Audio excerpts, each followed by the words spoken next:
Hello beautiful people, welcome back to god mindset and manifestation. ಈ ಒಂದು ವಿಡಿಯೋದಲ್ಲಿ ನಾವು ಲೂಯಿಸ್ ಎ ಅವರ how can heal your life you can heal your life ಅನ್ನೋದ್ರ ಬಗ್ಗೆ, ಈ ಒಂದು ಬುಕ್ ಬಗ್ಗೆ ತಿಳ್ಕೊಳ್ಳೋಣ. ಈ ಬುಕ್ ಅಲ್ಲಿ ಮೊದಲನೇ ಚಾಪ್ಟರ್ ಏನಿದೆ ಅನ್ನೋದನ್ನ ನೋಡೋಣ. ತುಂಬಾ ಜನ ರಿಕ್ವೆಸ್ಟ್ ಮಾಡಿದ್ರಿ ಲೂಯಿಸ್ ಅವರ ಯು ಕ್ಯಾನ್ ಹೀಲ್ ಅದನ್ನ ರಿವ್ಯೂ ಮಾಡಿ, ಅದೊಂದು ಬುಕ್ ನ ಅದ್ರ ಬಗ್ಗೆ ಇರೋ ವಿಷಯಗಳನ್ನ ತಿಳಿಸಿ ಅಂತ. ಸೊ ಈ ಒಂದು ಬುಕ್ ಅಲ್ಲಿ ಏನಿದೆ, ನಿಮ್ಮ ಒಂದು ಲೈಫ್ ನ ಕಂಪ್ಲೀಟ್ ಆಗಿ ಹೀಲ್ ನ ಹೇಗೆ ಮಾಡ್ಕೊಳ್ಳೋದು, ನಿಮ್ಮ ಒಂದು ಎಮೋಷನಲ್ ಹೀಲಿಂಗ್ ಇರ್ಬೋದು, ಫಿಸಿಕಲ್ ಹೀಲಿಂಗ್ ಇರ್ಬೋದು, ಅಥವಾ ನಿಮ್ಮ ಒಂದು ಲೈಫ್ ಸ್ಟೈಲ್ನ ಹೇಗೆ ಇಂಪ್ರೂವ್ ಮಾಡ್ಕೊಳ್ಬೇಕು ಅನ್ನೋದ್ರ ಬಗ್ಗೆ ಈ ಒಂದು ವಿಡಿಯೋ ಇದೆ.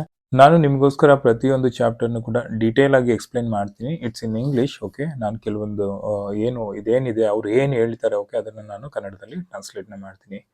ಆ್ಯಂಡ್ ಇಲ್ಲಿ ಅವರ ಒಂದು ಏನು ಹೇಳ್ತಿದ್ದಾರೆ, some points of my philosophy ಅನ್ನೋದ್ರ ಬಗ್ಗೆ ಅವ್ರು ಏನು ಹೇಳ್ತಿದ್ದಾರೆ ಅಂದರೆ, we are each responsible for all our experiences. ನಾವು ನಮ್ಮ ಒಂದು ಲೈಫಲ್ಲಿ ಏನನ್ನ ಎಕ್ಸ್ಪೀರಿಯನ್ಸ್ ಮಾಡ್ತಿದ್ದೀವಿ ಅದಕ್ಕೆ ನಾವೇ responsible. Okay, every thought we think is creating our future. ನಿಮಗೆ ಗೊತ್ತಿರಲಿ, ಯಾವಾಗ್ಲೂ ನಾವೇನು ಥಾಟ್ನ ಕ್ರಿಯೇಟ್ ಮಾಡ್ತೀವಿ ಅದು ನಮ್ಮೊಂದು ಫ್ಯೂಚರ್ನ ರಿಯಾಲಿಟಿಗೆ ಬರುತ್ತೆ. ಆ ಒಂದು ಫ್ಯೂಚರ್ಗೆ ನಾವು ಶೇಪ್ನ ಕೊಡ್ತೀವಿ. The point of power is always in the present moment. ಇಲ್ಲಿ ನೋಡಿ, ಅವ್ರು ಯಾಕೆ ಪ್ರೆಸೆಂಟ್ ಮೂಮೆಂಟ್ನ ಬಗ್ಗೆ ಈ ರೀತಿ ಹೇಳ್ತಿದ್ದಾರೆ ಅಂತ ಹೇಳಿದ್ರೆ, ನೀವು ಇವಾಗ ಏನ್ ಥಾಟ್ನ ಅಸಂಪ್ಷನ್ ನ ಕ್ರಿಯೇಟ್ ಮಾಡ್ತೀರಾ ಅದು ನಿಮ್ಮ ಒಂದು ಮುಂದಕ್ಕೆ ರೇಡಿಯೇಟ್ ಆಗುತ್ತೆ, ಅಂದ್ರೆ ನಿಮ್ಮ ಒಂದು ಫ್ಯೂಚರ್ಗೆ ರೇಡಿಯೇಟ್ ಆಗ್ತಾ ಹೋಗ್ತಾ ಇರುತ್ತೆ. Every one suffers from self hatred and guilt.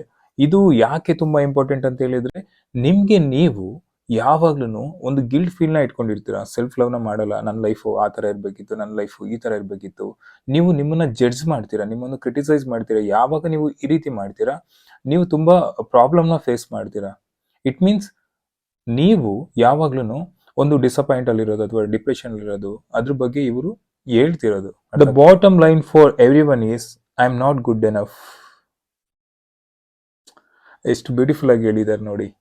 The bottom line for every one is I am not good enough. ನೀವು ಯಾವಾಗ್ಲೂ ಒಂದನ್ನ ಕಂಪ್ಲೇಂಟ್ ನ ಮಾಡ್ತಿರ್ತೀರಾ ನಿಮ್ ಬಗ್ಗೆ. ಏನದು? I am not good enough. ಇದು ಒಂದು ನಿಮ್ಮ ನೆಗೆಟಿವ್ ಒಂದು ಬಿಲೀಫ್, ನೆಗೆಟಿವ್ ಅಸಂಪ್ಷನ್. ಅವ್ರು ಇದ್ರ ಬಗ್ಗೆ ಯಾವ ತರ ಹೇಳ್ತಿದ್ದಾರೆ ನೋಡಿ. ನೀವು ಯಾವುದೇ ಕಾರಣಕ್ಕೂ ನಾನು ಉತ್ತಮನಾಗಿಲ್ಲ, ನನ್ನ ಕೈಲಿದು ಆಗೋದಿಲ್ಲ, ಆ ಥರ ಯಾವುದನ್ನು ಕೂಡ ನೀವು ಹೇಳ್ಕೊಬಾರ್ದು. ಯಾವಾಗ್ಲೂ ನೀವು ಹೆಚ್ಚು ಹೇಳ್ಕೊಂಡಾಗ ಏನಾಗುತ್ತೆ, ನಿಮ್ಮ ಒಂದು ನೆಗೆಟಿವ್ ಅಸಂಪ್ಷನ್ ಅಲ್ಲಿ ಉಳ್ಕೊಳ್ಳುತ್ತೆ, ನಿಮಗೆ ನೆಗೆಟಿವ್ ರೇಡಿಯೇಟ್ ಆಗ್ತಾ ಇರುತ್ತೆ. So that have to stop it. ಅದ್ರ ಬಗ್ಗೆ ಹೇಳ್ತಿರೋದು ಅವರು. It's only a thought and a thought can be changed. It's only a thought can be change. ನಿಮಗೆ ಏನೋ ಒಂದು ಯೋಚನೆ ಬಂತು, ಆ ಯೋಚನೆ ಏನಾಗಿರುತ್ತೆ, ಜಸ್ಟ್ ಒಂದು ಥಾಟ್, ಅದೊಂದು ಯೋಚನೆ. ಅದು ಪಾಸಿಟಿವ್ ಆಗಿದ್ರೆ ನೀವು ಅದನ್ನ ಮುಂದಕ್ಕೆ ತಗೊಂಡೋಗ್ಬೋದು. ನೆಗೆಟಿವ್ ಇದ್ರೆ ಯು ಕ್ಯಾನ್ ಚೇಂಜ್ ದಟ್. ಅದನ್ನ ಚೇಂಜ್ ಮಾಡಿ ನೀವು ಆ ನೆಗೆಟಿವ್ನ ಪಾಸಿಟಿವ್ ಆಗಿ ಅದನ್ನ ಕನ್ವರ್ಟ್ನ ಮಾಡ್ಬೋದು. ಅವರು ಏನು ಹೇಳ್ತಿದ್ದಾರೆ, ಅದರ ಒಳ ಅರ್ಥ ಏನಿದೆ, ಅವರು ಯಾವ ರೀತಿ ಹೇಳ್ತಿದ್ದಾರೆ ಅನ್ನೋದ್ರ ಬಗ್ಗೆ ತಿಳ್ಕೊಳ್ಳೋದು ಇಂಪಾರ್ಟೆಂಟ್ ಇಲ್ಲಿ. We create so called illness in our body. ಅವ್ರು ನೋಡಿ ಏನ್ ಹೇಳ್ತಿದ್ದಾರೆ ಅಂತ ಹೇಳಿದ್ರೆ, we create every so called illness in our body. ನಾವು ನಮ್ಮ ಬಾಡಿನ ಹೇಟ್ ಮಾಡ್ತಿರ್ತೀವಿ. ಓಕೆ, ನಮ್ಮ ರೂಪನೂ ಕೂಡ ಹೇಟ್ ಮಾಡ್ತಿರ್ತೀವಿ. ನಾನು ಈ ರೀತಿ ಇದ್ದೀನಿ, ನನ್ನ ಹೇರ್ಸ್ ಈ ರೀತಿ ಇದೆ, ನನ್ನ ಮುಖ ಈ ರೀತಿ ಇದೆ. Because of the colour you hate your body. Because of the ಏನು ನಿಮ್ಮೊಂದು ಬಾಡಿ ಏನಿದೆ, ಆ ಒಂದು ದೈಹಿಕವಾಗಿ ನೀವು ಹೇಗಿದ್ದೀರಾ, ನಿಮ್ಗೊಂದು ರೂಪ ಏನಿರುತ್ತೆ, ಆ ರೂಪನ ನೀವು ಹೇಟ್ ಮಾಡ್ತಿರ್ತೀರಾ, ಕಂಪೇರ್ನ ಮಾಡ್ತಿರ್ತೀರಾ. ಓಕೆ, ನಾನು ಅವ್ರ ರೀತಿ ಇರ್ಬೇಕಿತ್ತು, ಇವ್ರ ರೀತಿ ಇರ್ಬೇಕಂತ. ಓಕೆ, ಈ ರೀತಿಯಾಗಿ ನೀವೇನ್ ಮಾಡ್ತೀರಾ, ನಿಮ್ಮೊಂದು ಬಾಡಿನ ಇಲ್ನೆಸ್ಗೆ ನೋಗ್ತೀರಾ ಅಂತ ಅವ್ರು ಹೇಳ್ತಿರೋದು. Resentment, criticism and guilt are the most damaging pattern. ಇಲ್ಲಿ ನೋಡಿ, ನೀವು ನಿಮ್ಮೊಂದು ದೇಹನ ಕ್ರಿಟಿಸೈಸ್ನ ಮಾಡ್ತೀರಾ, ತುಂಬ ರೆಸಿಸ್ಟ್ ಮಾಡ್ತೀರಾ ಎಲ್ಲದಕ್ಕೂ, ತುಂಬ ಹೇಟ್ರೆಡ್ನ ಫೀಲ್ನ ಇಟ್ಕೊಂಡಿರ್ತೀರಾ, ತುಂಬ ಗಿಲ್ಟ್ ಫೀಲ್ನ ಇಟ್ಕೊಂಡಿರ್ತೀರಾ ನಿಮ್ಮ ಬಗ್ಗೆ.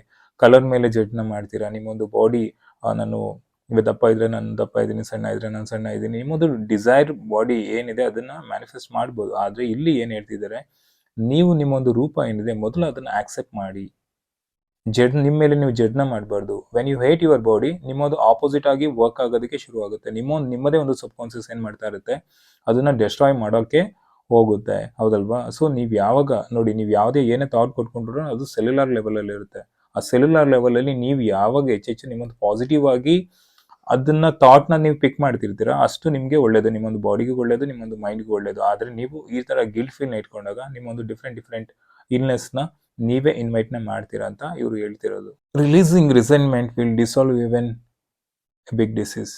ಇಲ್ಲಿ ಏನಂದ್ರೆ ಅವ್ರು ಏನ್ ಹೇಳ್ತಿದ್ದಾರೆ ಅಂತ ಹೇಳಿದ್ರೆ, ನಿಮ್ಮ ಮೇಲೆ ನೀವು ಯಾವಾಗ ಸಮಾಧಾನನ ಹೊಂದಿರ್ತೀರಾ, ಪೀಸ್ನ ಹೊಂದಿರ್ತೀರಾ, ಡೆಫಿನೆಟ್ಲಿ ನೀವು ನಿಮ್ಮ ಒಂದು ದೇಹದಲ್ಲಿ ಏನೋ ದೈಹಿಕ ಏನು ಕಾಯಿಲೆಗಳಿರುತ್ತೆ ಅದನ್ನು ಕೂಡ ನೀವು ಹೀಲ್ನ ಮಾಡ್ಬೋದು, ಕ್ಯೂರ್ನ ಮಾಡ್ಬೋದು, ಡಿಸಾಲ್ವ್ನ ಮಾಡ್ಬೋದು ಅಂತ ಇವರು ಹೇಳ್ತಿದ್ದಾರೆ. ತುಂಬಾ ಪ್ರಾಕ್ಟಿಕಲ್ ಆಗಿ ಇವರು ಹೇಳ್ತಿರೋದು ಹೇಗೆ ಅದು ಡಿಸೀಸ್ ಇದಾಗುತ್ತೆ ಅಂತ. ಎಲ್ಲ ನಮ್ಮದು ಥಾಟ್ ಅಲ್ಲಿ ಅದು ಇನ್ವೈಟ್ನ ಮಾಡ್ತಿರ್ತೀವಿ. ನಮ್ಮೊಂದು ಬಾಡಿಗೆ ನಾವು ಯಾವಾಗ ಆಪೋಸಿಟ್ ಆಗಿ ನಾವು ಯಾವ ರೀತಿ ಆಪೋಸಿಟ್ ಆಗಿ ನಾವು ಎಕ್ಸ್ಪ್ರೆಸ್ನ ಮಾಡ್ತೀವಿ, ಸೊ ದಟ್ ನಮ್ಮೊಂದು ಸೆಲ್ಯುಲಾರ್ ಅಲ್ಲಿ ನಮ್ಮೊಂದು ಬಾಡಿ ನಮ್ಮೊಂದು ಸಿಸ್ಟಮ್ ಏನಿದೆ ಇನ್ಬಿಲ್ಟ್ ಒಳಗಿನ ಸಿಸ್ಟಮ್ ಏನಿದೆ ಅದು ಡಿಸ್ಟ್ರಾಯ್ ಆಗ್ತಾ ಇರುತ್ತೆ. So that we have to be careful when we use word, when we assume and think. ನಮ್ಮ ಮೇಲೆ ನಮಗೆ ಏನು ಅಸಮಾಧಾನ ಅಂತ ಇದೆ ಅದನ್ನ ಹೊರಗಾಗಬೇಕು. ನೀವು ಯಾವಾಗಲಾದ್ರೂ ನೋವಲ್ಲಿದ್ದಾಗ, ನೀವು ಯಾವಾಗಲಾದ್ರೂ ದುಃಖದಲ್ಲಿದ್ದಾಗ ಅದನ್ನ ಫೈಂಡ್ ಔಟ್ ಮಾಡಬೇಕು. ನಾನು ಯಾಕೆ ಹೀಗೆ ಇದ್ದೀನಿ ಅಂದ್ರೆ ನಿಮ್ಮ ಯಾವುದೇ ಅಸಮಾಧಾನದ ಏನು ಆಲೋಚನೆಗಳಿರ್ಬೋದು, ದುಃಖಿತ ಆಲೋಚನೆಗಳಿರ್ಬೋದು, ಅದನ್ನ ಅವರು ರಿಲೀಸ್ನ ಮಾಡಬೇಕು ಅಂತ ಇಲ್ಲಿ ತಿಳಿಸ್ತಾ ಇರೋದು. ಇದು ವೆರಿ ವೆರಿ ಇಂಪಾರ್ಟೆಂಟ್ ನಿಮ್ಮ ಒಂದು ಲೈಫಲ್ಲಿ. ನೀವು ಹೇಗಿದ್ದೀರಾ, ಏನು ಮಾಡ್ತಿದ್ದೀರಾ ಗೊತ್ತಿಲ್ಲ. ಇವ್ರು ಏನು ಹೇಳ್ತಿದ್ದಾರೆ ಅಂದರೆ we must release the past and forgive everyone. ನೀವೇನನ್ನ ರಿಲೀಸ್ ಮಾಡಬೇಕು? ನಿಮ್ಮ ಹಳೆಯ ಘಟನೆಗಳನ್ನು, ನೋವುಗಳನ್ನು, ದುಃಖಗಳನ್ನು ಎಲ್ಲದನ್ನು ರಿಲೀಸ್ ಮಾಡಬೇಕು. ನಿಮ್ಮೊಂದು ಪಾಸ್ಟ್ ಬ್ಯಾಗೇಜ್ ಏನನ್ನ ಕ್ಯಾರಿ ಮಾಡ್ತಿದ್ದೀರಾ ನೋಡಿ. ತುಂಬ ಜನ ಮ್ಯಾನಿಫೆಸ್ಟೇಷನಲ್ಲಿ ಏನು ಫಾಲೋಅಪ್ ಮಾಡ್ತಿದ್ದೀರಾ, ನಿಮ್ಮೊಂದು ಲೈಫಲ್ಲಿ ಎಲ್ಲೆಲ್ಲಿದ್ದೀರಾ, ನೀವೇನು ಮಾಡ್ತಿದ್ದೀರಾ ಅಂದರೆ ಜಸ್ಟ್ ಒಂದು ಕಂಪ್ಲೇಂಟ್ನ ಮಾಡ್ತಿದ್ದೀರಾ. ಆ ಒಂದು ಏನು ಪಾಸ್ಟ್ ಇನ್ಸಿಡೆಂಟ್ ಇತ್ತು ಆ ಪಾಸ್ಟ್ ಇನ್ಸಿಡೆಂಟ್ನ ಬ್ರಿಂಗ್ ಮಾಡ್ತಿದ್ದೀರಾ. ನೀವು ಜಸ್ಟ್ ಅಬ್ಸರ್ವ್ನ ಮಾಡಿ. ನೀವು ಯಾವಾಗೆಲ್ಲ ನೀವು ಪಾಸ್ಟ್ನ ಬ್ರಿಂಗ್ ಮಾಡ್ತೀರಾ ನಿಮ್ಮೊಂದು ಬಾಡಿಲಿ, ಆ ಒಂದು ನಿಮ್ಮೊಂದು ಸಬ್ಕಾನ್ಷಿಯಸ್ಸು ಅದನ್ನ ಈಗ ತಗೊಳುತ್ತೆ. Even it's done in the past, ಅದು ಪಾಸ್ಟಲ್ಲಿ ಆಗಿರ್ಬೋದು, ಆದರೆ ಆ ಇವೆಂಟ್ನ ಅದು ಈಗ ರೀಕಾಲ್ ಮಾಡುತ್ತೆ. ಸರ್ಟನ್ ಕೆಮಿಕಲ್ ರಿಯಾಕ್ಷನ್ಸ್ ಆಗುತ್ತೆ. ನೀವು ಅಬ್ಸರ್ವ್ ಮಾಡಿದಿರಲ್ವಾ? ಸೊ ಹಳೆ ಒಂದು ಯಾವುದೋ ಒಂದು ವಿಷಯನ ನೆನೆಸ್ಕೊಂಡಾಗ ಏನಾಗುತ್ತೆ, ನಿಮಗೆ ದುಃಖ ಆಗುತ್ತಲ್ಲ. ಅವ್ರು ಏನು ಹೇಳ್ತಿದ್ದಾರೆ ಇಲ್ಲಿ, ನಿಮ್ಮೊಂದು ಪಾಸ್ಟ್ ಏನಿದೆ, ಮೆಮೊರೀಸ್ಗಳು ಏನಿದೆ ಮಾಡ್ಬೋದು. ನಿಮ್ಮ ಒಂದು ಒಳ್ಳೆ ಮೆಮೊರಿಗಳನ್ನ ನೀವು ಸ್ಕೂಲಲ್ಲಿ, ಕಾಲೇಜಲ್ಲಿ ಕಳೆದಿರೋಂಥದ್ದು, ವರ್ಕ್ ಪ್ಲೇಸಲ್ಲಿ ಕಳೆದಿರೋಂಥದ್ದು, ಅದನ್ನ ನೀವು ರೀಕಾಲ್ನ ಮಾಡ್ಬೋದು. ನಿಮ್ಮ ಒಂದು ಚೈಲ್ಡ್ಹುಡ್ ಡೇಸಲ್ಲಿ ಗೋಲ್ಡನ್ ಮೆಮೊರೀಸ್ ಅಂತ ಇವೆಲ್ಲ ಅದನ್ನ. ಅದೇನಾಗುತ್ತೆ, ನಿಮ್ಗೊಂದು ಹ್ಯಾಪಿ ಹಾರ್ಮೋನ್ಸ್ ರಿಲೀಸ್ ಆಗುತ್ತೆ. ಡೋಪಮೈನ್, ಆಕ್ಸಿಟೋಸಿನ್, ಈ ರೀತಿಯ ಹಾರ್ಮೋನ್ಸ್ಗಳು ರಿಲೀಸ್ ಆಗುತ್ತೆ, ಹ್ಯಾಪಿ ಹಾರ್ಮೋನ್ಸ್ಗಳು. ಹೌದಲ್ವಾ? ಇದು ಬೇಕಿದ್ರೆ ಪರವಾಗಿಲ್ಲ, ಹೌದಲ್ವಾ? ಆದರೆ ಯಾವುದೇ ಕಾರಣಕ್ಕೂ ನಿಮ್ಮೊಂದು ಪಾಸ್ಟ್ ಮೆಮೊರಿಲಿ ನಿಮ್ಮೊಂದು ದುಃಖಿತ ಭಾವನೆಗಳನ್ನ ಕ್ಯಾರಿ ಮಾಡಬೇಡಿ. ಅದು ಬಿಗ್ಗೆಸ್ಟ್ ಬ್ಯಾಗೇಜ್ ಆಗಿರುತ್ತೆ ನಿಮಗೆ. ಅದರಿಂದನೇ ಹೊರಗೆ ಬರೋದು ಕಲಿಬೇಕು ಅಂತ ಇವರು ತಿಳಿಸ್ತಾ ಇದ್ದಾರೆ. We must be willing to begin to learn to love our self. ನಮ್ಮನ್ನ ನಾವು ಪ್ರೀತಿ ಮಾಡೋದಕ್ಕೆ, ನಮ್ಮನ್ನ ನಾವು ಆ ಒಂದು ಸೆಲ್ಫ್ ರೆಸ್ಪೆಕ್ಟ್ನ ಇಂಪ್ರೂವ್ ಮಾಡ್ಕೊಳ್ಳೋದಕ್ಕೆ, ನಮ್ಮನ್ನ ನಾವು ಹೆಚ್ಚು ಯಾವಾಗ ಪ್ರೀತಿ ಮಾಡ್ತೀವಿ, ನಾವು ಅವಾಗ ಇನ್ನೊಬ್ಬರಿಗೆ ಪ್ರೀತಿನ ರೇಡಿಯೇಟ್ನ ಮಾಡ್ಬೋದು. ಇವ್ರು ಏನು ಹೇಳ್ತಿದ್ದಾರೆ ಅಂದರೆ simply you just become love for your self. ನೀವು ಯಾವಾಗ ಹೆಚ್ಚು ಪ್ರೀತಿನ ನೀವು ನಿಮ್ಮ ಮೇಲೆ ಹೊಂದಿರ್ತೀರಾ, ಅವಾಗ ನೀವು ಎಲ್ಲರಿಗೂ ಕೂಡ ಪ್ರೀತಿನ ರೇಡಿಯೇಟ್ ಮಾಡ್ತೀರಾ ಅನ್ನೋ ಒಂದು ಭಾವನೆನ, ಆ ಒಂದು ಮೆಸೇಜನ್ನು ಇವರು ತಿಳಿಸ್ತಾ ಇರೋದು. ನೀವು ಅಬ್ಸರ್ವ್ ಮಾಡಿ, ನೀವು ಯಾವಾಗೆಲ್ಲ ಹೆಚ್ಚು ಖುಷಿಯಿಂದ ಇರ್ತೀರಾ, ನೀವು ಯಾವಾಗೆಲ್ಲ ಹೆಚ್ಚು ಏನು ಇವರು ಹೇಳ್ತಿದ್ದಾರೆ ಲವ್, ಆ ಒಂದು ಪ್ರೀತಿ ಇದೆ, ಆ ಒಂದು ಭಾವನೆ, ಆ ಒಂದು ಪ್ರೀತಿ ಅನ್ನೋ ಭಾವನೆ ನಿಮ್ಮ ಒಳಗಡೆ ನೀವು ಯಾವಾಗಲೂ ಇಟ್ಕೊಂಡ್ರೆ ನೀವು ಯಾವಾಗಲೂ ಖುಷಿಯಿಂದ ಇರ್ತೀರಾ. ನಿಮ್ಮ ಒಳಗಡೆ ನಗು ಇರುತ್ತೆ, ನಿಮ್ಮಲ್ಲಿ ಆಟೋ ಹೀಲಿಂಗ್ ಆಗ್ತಾ ಇರುತ್ತೆ. ಎಸ್ಪೆಷಲಿ ಲೂಯಿಸಿ ಅವರು ತುಂಬಾ ಏನು ಪಾಪ್ಯುಲರ್ ಫಾರ್ ಹೀಲಿಂಗ್, ಹೌದಲ್ವಾ? ಅದು ನಿಮ್ ಗಮನಕ್ಕೆ ಇರಲಿ. Self approval and self acceptance in the now are the keys to positive changes. Self approval and self acceptance, ನಾನು ತಿಳಿಸಿದ ಹಾಗೆ ನಿಮಗೆ ಸೆಲ್ಫ್ ಅಕ್ಸೆಪ್ಟೆನ್ಸ್ನ ಮಾಡ್ಕೊಳ್ಳಿ, ಸೆಲ್ಫ್ ಅಪ್ರೂವಲ್ನ ಕೊಡಿ. ನೀವು ಈ ಮೂಮೆಂಟಲ್ಲಿ ಏನಾಗಿದ್ದೀರಾ ಅದನ್ನ ಅನಲೈಸ್ನ ಮಾಡಿ, ಅಕ್ಸೆಪ್ಟ್ನ ಮಾಡ್ಕೊಳ್ಳಿ. ದೆನ್ ಆ ಒಂದು ಪ್ರಾಬ್ಲಮ್ ಏನಿರುತ್ತೆ ಅದಕ್ಕೆ ಸೊಲ್ಯೂಷನ್ ಕಡೆ ನಿಮ್ಮೊಂದು ಗಮನನ ಕೊಡಿ. ತಿಳಿತಲ್ವಾ ಅದ್ರ ಬಗ್ಗೆ? ಅದು ಏನಕ್ಕೆ ಅಂತ ಹೇಳಿದ್ರೆ ನಿಮ್ಮಲ್ಲಿ ಹೆಚ್ಚು ಪಾಸಿಟಿವ್ನೆಸ್ ಕ್ರಿಯೇಟ್ ಆಗ್ತಾ ಇರುತ್ತೆ. ಪಾಸಿಟಿವಿಟಿ ಕಡೆಗೆ ನೀವು ಬರ್ಬೋದು. ನೀವು ಯಾವಾಗಲೂ ಪ್ರಾಬ್ಲಮ್ಸ್ ಮೇಲೆ ಫೋಕಸ್ನ ಮಾಡಬಾರ್ದು, ನೀವು ಯಾವಾಗಲೂ ಸೊಲ್ಯೂಷನ್ನ ಮೇಲೆ ಫೋಕಸ್ನ ಮಾಡಬೇಕು ಅನ್ನೋದ ಅರ್ಥ ಇದು.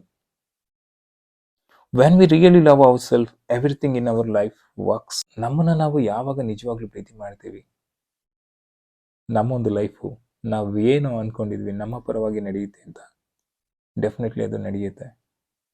ಲೂಯಿಸಿ ಅವರ ಮೊದಲನೇ ಚಾಪ್ಟರ್ಗೆ ಹೋಗೋಣ. ಅವರ ಒಂದು ಫಿಲಾಸಫಿ ಬಗ್ಗೆ ತಿಳ್ಕೊಂಡ್ವಿ. ಅವರು ಏನೇನು ಹೇಳಿದ್ರು ನಮ್ಮೊಂದು ಲೈಫ್ಗೆ, ಅವರು ಏನೇನನ್ನ ತಿಳಿಸಿದ್ದಾರೆ, ನಮ್ಮೊಂದು ಲೈಫ್ನ ಹೇಗೆ ನಾವು ಇಂಪ್ರೂವ್ಮೆಂಟ್ನ ಮಾಡ್ಕೊಬೋದು ಅನ್ನೋದ್ರ ಬಗ್ಗೆ ಅವರು ತಿಳಿಸಿದ್ದಾರೆ. ಇಲ್ಲಿ ಚಾಪ್ಟರ್ 1ಗೆ ಹೋಗೋಣ. ಚಾಪ್ಟರ್ 1ಅಲ್ಲಿ what I believe, the gateways to wisdom knowledge are always open. ನಾಲೆಡ್ಜ್ಗೆ ದಾರಿ ಯಾವಾಗಲೂ ಓಪನ್ ಇರುತ್ತೆ. Life is really very simple, what we give out we get back. Life ಅನ್ನೋದು ತುಂಬ ಸಿಂಪಲ್ ಇದೆ. ನಾವು ಏನನ್ನ ಕೊಡ್ತೀವಿ ನಾವು ಅದನ್ನು ಪಡಿತೀವಿ ಅನ್ನೋದ್ರ ಬಗ್ಗೆ ಈ ಒಂದು ವಿಶ್ಲೇಷಣೆ ಇದೆ.